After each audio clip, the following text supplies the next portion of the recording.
О самой грустной собаке мир узнал примерно 2 года назад. Фотография лабрадора появилась на страничке приюта «Центр спасения собак» в соцсети. Такое впечатление, будто на мордочке Ланы было написано все разочарование, все горе, что ей пришлось пережить за свою короткую жизнь. Снимок стал вирусным, мгновенно разлетевшись по всему интернету.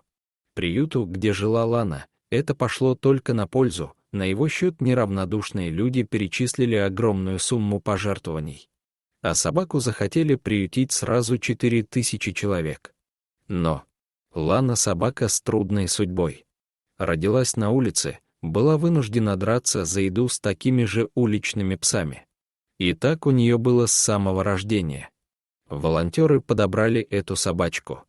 Так она попала в Канаду, в Центр спасения собак. Проблемы у Ланы с поведением были видны сразу.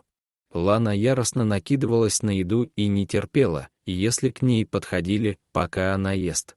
Детские травмы они такие. На всю жизнь, и трудно с ними что-то сделать, тем более животному.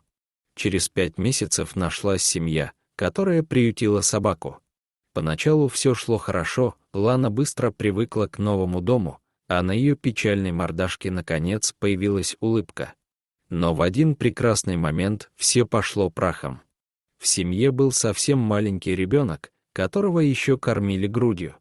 И однажды собака начала рычать на мать, пока она кормила младенца. Лану вернули в питомник. Держать такую собаку в доме действительно было страшно. Вдруг набросится на кого-то из детей, тем более на грудного младенца. Лану решено было усыпить, так как приют был переполнен. Но снова нашлись желающие взять себе несчастную собаку. Персонал питомника тщательно отбирал кандидатов.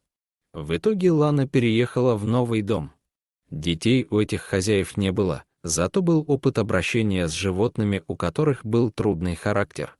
Но через несколько месяцев собака снова оказалась в приюте. Люди хотят, чтобы собака их любила, чтобы с ней можно было играть, объясняют сотрудники питомника. А Лана не такая.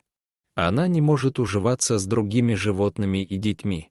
Ей не нравится, когда ее тискают, а она не подставит вам животик. Она забавная, но не самая веселая собака, какими привыкли видеть собак люди. Фотография Ланы снова появилась на страничке приюта для животных.